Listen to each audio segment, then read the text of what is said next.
Tenemos ya en línea al ministro de Gestión Pública de la provincia de Santa Fe, Rubén Migli, a quien los saludamos. Rubén, gracias por atendernos. Todo el equipo de ATP te saludamos. Bueno, buenas tardes, Juan, ¿cómo estás? Muy bien, muy bien. Bueno, estamos analizando algunas de las medidas que anunció el gobernador el día de ayer. Nos preguntamos sobre todo por el tema del hisopado para ingresar a la provincia. Escuché además que aclaraste esta mañana que a partir del lunes comienza a regir esto. Y nos preguntamos si no tiene algún conflicto constitucional esta cuestión. ¿Ustedes lo analizaron? ¿Cómo se toma esta medida? ¿Cómo se analiza esta situación? ¿Y por qué esta medida tan drástica de tener que tener sí o sí un hisopado si no se tiene residencia en la provincia, obviamente? Bueno, por supuesto que entendemos que no es una, digamos, no estamos generando una violación a la Constitución y tampoco una restricción en definitiva a la circulación. Estamos definiendo que para circular en función de una emergencia específica se requiere un hisopado previo para un determinado grupo de personas, que son aquellos que no siendo residentes de la provincia y provengan desde zonas con circulación masiva o comunitaria, tengan que acreditar el hisopado o cumplir alguna metodología, digamos, adicional que establezca la autoridad sanitaria. Entonces, hay que entender la medida en un marco de una emergencia, sí, de una pandemia, digamos, con una amplitud inusitada y donde indudablemente necesita de medidas extraordinarias, ¿no es cierto? Entonces, en este sentido, el Estado toma decisiones en función de este marco excepcional que es la pandemia, ¿no? Rubén, Rodrigo, ¿cómo estás? ¿Todo bien? Pues, bien, Rodrigo, ¿qué tal? Tanto tiempo. Vos sabés que a mí me surgía recién la pregunta. Si un transportista va y viene todas las semanas y tiene que trabajar todas las semanas en un interprovincial, sea con cualquiera de los límites que tiene la provincia de Santa Fe, ¿cómo hace con el tema del hisopado? Porque va a tener que hacer, según lo que explica el decreto, por lo menos 48 horas antes un resultado negativo de hisopado. Si viene todas las semanas, es un gasto que tiene que afrontar el trabajador, la empresa. ¿Ustedes evaluaron eso? Sí, por supuesto, Rodrigo, y vale bien lo que vos señalás. En este sentido es ínfimo el costo que tiene que asumir la empresa respecto del costo que tendría que asumir alguna determinada actividad o el costo social que tendría a reducir algún nivel de actividad económica. Entonces, eso es un esfuerzo que tenemos que hacer todos. Del Estado, los privados en cuanto al comportamiento y las empresas en cuanto al respecto de protocolos, y acá en algo que entendemos que en la operatoria de una empresa es un costo mínimo, es alto desde el punto de vista a lo mejor de una persona individualmente, pero estamos entendiendo que debe ser un costo absorbido por las empresas y en ese sentido entonces el costo es mínimo. Y ese costo respecto al beneficio que genera mantener el nivel de actividad económica es incomparable. Ahora, cuesta, disculpame Rubén, cuesta aproximadamente entre 5.000 y 7.000 pesos un hisopado, por lo menos, hay hisopados más caros.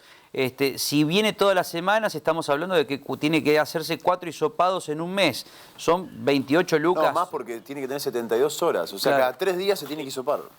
Cada 3 días. Está bien, sí, primero son cuestiones excepcionales de alguien que haga ese recorrido con esa frecuencia. Pero también cabe, acá en unas medidas complementarias que va a determinar el Ministerio de Salud, justamente el sector de transportistas, que va a tener mayor frecuencia de no residentes, va a tener la alternativa de no ser hisopado, pero en ese caso va a tener que estar sometido al control de temperatura y de olfato y algunas otras cuestiones adicionales que establece el Ministerio, pero indudablemente eso va a ser como que establecidos carriles distintos en los puestos de control y la agilidad de uno y otro en el traspaso de la frontera provincial va a ser distinta. Ok, o sea que va a haber matices, digamos, va a haber matices. Sí, va a haber, el Ministerio de Salud va a hacer una reglamentación que va a definir para algunas actividades las particularidades que va a tener. Por ejemplo, las fuerzas de seguridad federales, o sea, prefectura, Policía Federal o Gendarmería, que tienen un tránsito permanente de los límites de la provincia. Claro. Ahí serán los responsables sanitarios de estos organismos los que van a tener que garantizar la sanidad de las personas que ingresan a la provincia. Claro, nos preguntamos, por ejemplo, un médico o un personal de la salud que, no sé, que viva en Paraná y trabaje en Santa Fe todos los días. O sea, va a haber determinados matices.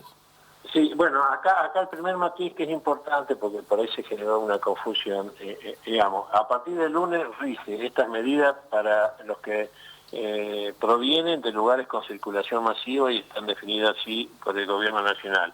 En este caso todavía no está incluida la provincia de Entre Ríos, particularmente Paraná.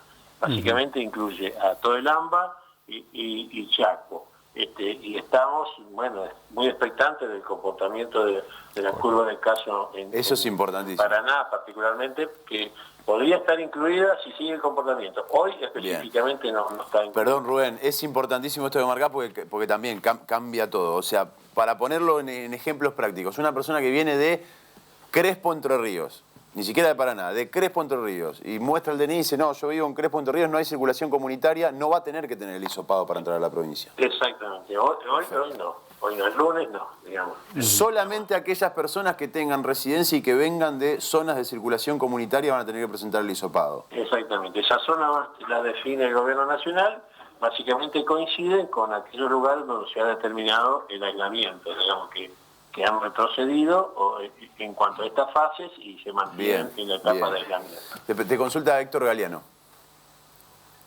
Sí, ¿qué tal, Rubén? ¿Qué tal? Buenas tardes. ¿Qué tal, Héctor? ¿Cómo andás? Bien. Un poco ya respondiente la pregunta. Paraná está en fase de distanciamiento toda hora, por lo tanto, no es obligatorio, como se mencionaba recién, el hisopado para ingresar a la provincia en el caso de los trabajadores esenciales. Ahora, ¿qué documentación se va a pedir en los otros casos? Digamos, una documentación extendida por una autoridad oficial o puede ser por una clínica privada. ¿Cómo se va a manejar ese asunto? Sí, ¿Qué se tendrá que exhibir? Sí, no, en general van a hacer una documentación que va a ser emitida por una autoridad privada, por un laboratorio privado. Digamos, no sabemos qué solución le va a dar cada uno en particular, pero se estima que eso va a ser emitido por un laboratorio privado. Rubén, para aclarar sobre el decreto del 22 de julio, porque nos quedaba una duda, recién desde el Ministerio de Salud nos aclararon un poco, pero para que haya absoluta claridad. La cuestión, digamos, de Rosario, las reuniones afectivas, familiares, ¿queda exclusivamente en el marco de Rosario y Gran Rosario? Es Departamento Rosario. Otras veces se definió como el Gran Rosario, el conglomerado Gran Rosario, y no. Hoy está definido exclusivamente para el Departamento Rosario. Departamento Rosario. Bien. Exactamente. Porque te voy a hacer la pregunta complementaria. AIMO, el titular de la Agencia de Seguridad Vial, hace algunos 10 días aproximadamente estuvo en este programa, salió por este programa, y dijo que no había necesidad de que haya control dentro de la provincia de Santa Fe y sí con las provincias limítrofes. Ahora ustedes piensan que esas restricciones, o sea, controles mucho más restrictivos, tienen que tomarse también apelando al sur, que entre General López y Gran Rosario tienen casi el 80% de los contagios. Bueno, hoy todavía no está tomada esa medida. Yo escuchaba los comentarios previos que hacían ustedes antes de iniciar la charla. Bueno, hoy el nivel, si hay circulación comunitaria en Rosario, ese nivel no tiene la velocidad que tienen el AMBA o ha tenido Chaco y tiene Chaco en este momento. Eso todavía no permite que no ha sido declarada como zona de aislamiento. Mientras esto no sucede, no es necesario o todavía no es aconsejable el uso de restricciones al tránsito o de documentación adicional para transitar dentro de la provincia.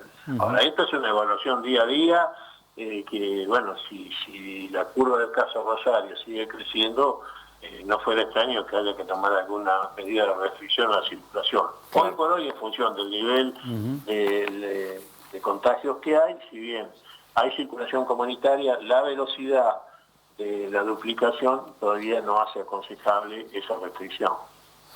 Pregunta la última, Pau Neto, dale.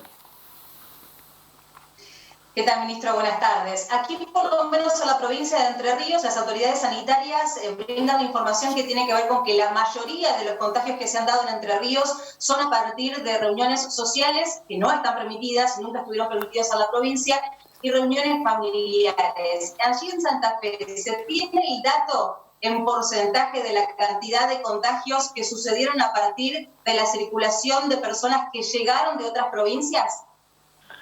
En realidad la situación la venimos señalando desde hace un par de semanas. La mayoría de los casos se corresponden con un inicio en casos importados, digamos, gente que ha tenido contacto en el AMBA o en provincias vecinas, y luego eso se ha multiplicado en la provincia a través de las reuniones familiares, afectivas o de amigos. En realidad el porcentaje de casos es muy bajo de las personas que han tenido contagio en la provincia vecina.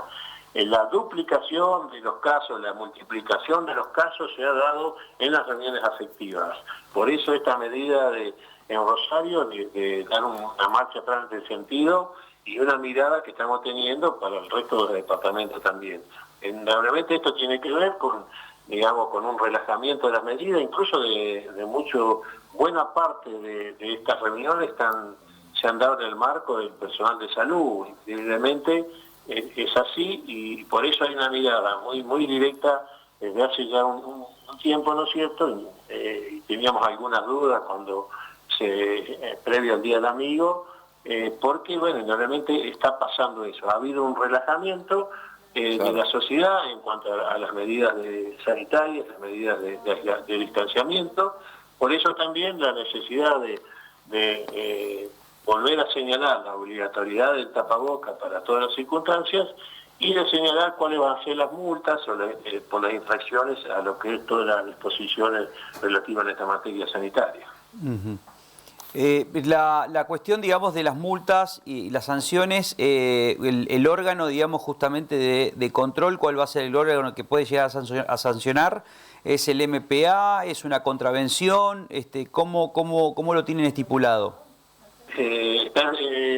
Va a funcionar a través de la denuncia que haga el servicio policial, a través de los fiscales del MPA, y de ahí tendrá el tratamiento judicial correspondiente. Esto ya ha venido pasando en el sur de la provincia. Hubo casos donde se aplicaron multas, en algunos casos prevención, pero básicamente multas que oscilaban los 15.000 pesos. Así que bueno, la idea es un poco que eso tenga, digamos, darle un mayor control policial y haga un proceso de denuncias a través de los fiscales y bueno, y darle la continuidad y darle un volumen distinto a esto que hasta ahora un poco, digamos, habíamos apelado a la responsabilidad social. Bueno, ahora realmente vamos a tener que apelar un poquito más, ajustar estos procedimientos de control y si es necesario tener que llegar a un régimen sancionatorio, ¿no? La cuestión, la última mía, de mi parte, me pareció fantástico, lo hemos elogiado en este programa, lo del sábado pasado a la mañana con el gobernador Perotti. Esto, ¿qué frecuencia puede llegar a tener con periodistas, generar una videoconferencia? Porque la verdad que fue de mucho, lograron su efecto, digamos, de que todos los medios de comunicación tengan una información clara y precisa del primer mandatario. La idea de esto no hay una agenda puesta, pero uno puede pensar que una vez por mes ya es la segunda que hace el gobernador con este formato, y bueno, es los beneficios que tiene el distanciamiento, ¿no? Que por ahí se hacen reuniones con un alcance que presencialmente antes no se daban. Así que en ese sentido el gobernador está abierto en cualquier momento en que la agenda se lo permita, así que yo creo que, como coincido con vos, ha sido muy bueno porque permite a lo largo y ancho de la provincia tener contacto con el gobernador, medios que habitualmente por ahí no lo pueden tener. Así que en este sentido, si lo has participado, Rodrigo, tiempo ya dedicado. Así que yo creo que es bueno y no hay problema. Seguramente no más de una vez por mes, o antes del mes que viene se va a hacer otra, ¿no? Ahora sí, la última, Héctor, dale, tuya. Rubén, lo cambio de tema brevemente. Le acaba de enviar una nota el secretario general de UPCN, Jorge Molina, pidiéndole que convoque a la paritaria central. ¿Hay más o menos alguna idea de cuándo podría ocurrir esto?